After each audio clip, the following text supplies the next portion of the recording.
Hey, it's Q98.5's Mark Charvat. With me here, a guy who kind of looks like me, right? Rudy Parris, up-and-coming country music artist, and we're going to play a little game here. Rudy was kind enough to stop by the studio today and perform for us, and tell us a little bit about your music, Rudy. Well, you know, it's a culmination of a lot of things, but, you know, mainly it's the Bakersfield sound. You know, we come from the same mud, Buck and Merle. Got to play for Buck Owens for 15 years, and we're proud to be part of the Bakersfield sound. We're trying to keep it alive and trying to bring it back. So, you know, we're coming at you. Absolutely. Now, we have a little game we're going to play, because we just don't want Rudy to just talk all the time. We have a game called Connect 4, and you see this little thing over here? Yeah, I do. See these little rings? You got to try to get 4 in a row. It's kind of like a strange version of Plinko, you know. Okay, I got you. So I'm going to let you go first. If you connect 4 first, you're going to win, okay? Rudy's got the yellow, so I'm going to... you've already made it tough on me. All right, I'm in that spot over there. How we doing there? We're doing good. See, but I don't know. I'm going to block you right there, though. Let me see. This game sometimes ends in a tie from time to time. We'll see. Now Rudy, you've been traveling around the country. What's your favorite part of the country that you've hit so far? Rockford, Illinois, man. Cheap Trick. That is a good Trick. Now, tell me what's your favorite Cheap Trick song? Oh, man, Way of the World. It's the way of the world. You can sing that one. Love it. What about Surrender? You like that one? Yeah, I like those, but I like the obscure stuff. Oh, yeah. I'll tell you what, Cheap Trick is very popular here in town. It's so great that they made it nationwide, and of course, it'd be kind of cool to hear you do a cover in concert one of these days. I want to do Going to Buy Me on After School. That'd be good. All right, you're next. Go ahead and toss one in there. All right, hey, what, mine fell through. Yours fell through. That's nice. Has that ever happened? Oh, we rig the game every now and then. Okay, let's see. I'm gonna go over here. Uh-oh. I'm getting close. I'm gonna block you. He blocked me. I blocked you. Darn it! Where do I go from here? I'm at 2 on the floor. They just keep falling around and around. I already got to connect 4, huh? Now, Rudy, you were on The Voice, right? Yes, sir. Tell me a little bit about your experience on the TV show The Voice. I mean, give me the inside scoop. Well, the inside scoop is that, you know, for those of you who don't know, I was on Team Blake Shelton Season 3, and we spawned Cassidy Pope, the mega country superstar that she is, with the new #1 hit song with Chris Young. Congratulations, Cassidy, if you're watching out there. We love you. And, you know, it was a great time, and we got to do a lot of great things. And even when I got off the show, they kept calling me back.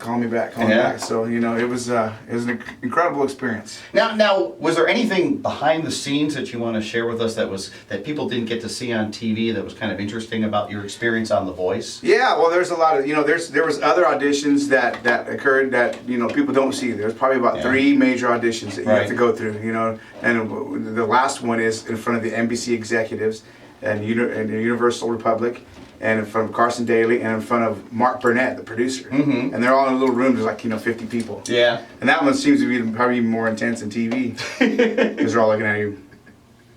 You know, so it's, when you make it through that one, you know, you're bound to make it through anything. And it's obviously different what you see on TV than actually your experience there, because you just see a little bit of what goes on when it gets on the air. Yeah. Everybody thinks that, you know, what I did probably took a couple weeks, but no, it was 6 months. It took 6 months of my life.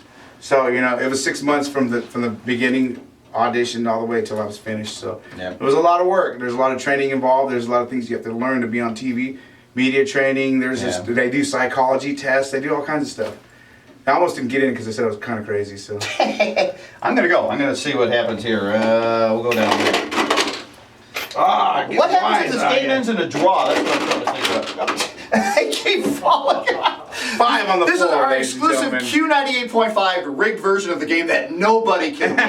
But you know, what did you take away from your experience on The Voice? I mean, if someone was starting out, they want to try to get on that show, what would you recommend to them as far as? Well, I'd recommend do something special. They want something special. They like people that are special and, you know, look special and different. They're always looking for something edgy, different and new. Right. If you're gonna do a song, then you make it your own. Be careful with that, because you can go too far one way or the other. But you know, they're looking for somebody that's just different. You know, they like that. Now I see some of the buttons you're wearing here. These are Kiss buttons. Look at this. Are those originally from the '70s, or are those something? No, I wish. No, these are reprints, but I'm a big Kiss fan. Yeah. Always have been. I love Kiss. Hello, Kiss out there if you're there. Love you guys. I got to do Rock and Roll All Night on the finale of season 3. Right. And then the big flash pods, and they let me play at Les Paul. And run around, and so it was my rock and roll moment on the show, you know. That is cool. Now, in country music now, who would you say is the person that you're most influenced by in country music? Merle Haggard. Merle Haggard. Yeah, Merle of course, Haggard. we lost the great Merle Haggard just recently, and it was really sad. Yeah. So what about Merle influenced you throughout the years? Well, when I heard his voice the first time I was at a party when I was 17 years old, and I heard this beautiful voice coming out of this bedroom, and I was like, just went to it, I saw the light and I gravitated towards there, and I listened to this voice, and I got in the room and I was just stunned. They're like, "What is this, man?" They're like, "That's Merle Haggard." I said, "You know what? I got to learn how to sing." I didn't even sing before that, Right. And that's what started it all. Now, what instruments do you play? You play the guitar, obviously. We had a chance to hear you play the guitar. We saw you on TV do that as well. Any other instruments that you play? Yeah, I played a couple of things. I play the bass and the drums and harmonica and mandolin, dobro, lap steel, and just Look a at couple that, things. all over the place. I play a wicked triangle, by the way. If you ever need I can play to do with a those triangle, okay, that's about my extent of it. Yeah. Let's see, how are we doing here? I'm just gonna throw. Okay, all right. Here's how we're gonna. Whoever can get all theirs in quickest wins. Are you ready? Okay. Grab all of them and ready. This is for the finale here. Ready, set, go. Wait, I got more over here. Woo! Hey, what about this Here. side? Rudy Parris, and what label are you on? We're on Warrior Universal. All right, people, can they find your work online? How can people? Yeah, you can buy the new record on Amazon and iTunes, and you can catch me on rudyparris.com. You can go to twitter.com, Rudy Parris. That's Paris with 2 R's. Instagram.com, Rudy Parris, and my Facebook's different. It's Rudy Parris Music. So facebook.com, Rudy Parris Music. So come visit. Watch out for this guy. He's going to be big. Rudy Parris with Q98.5.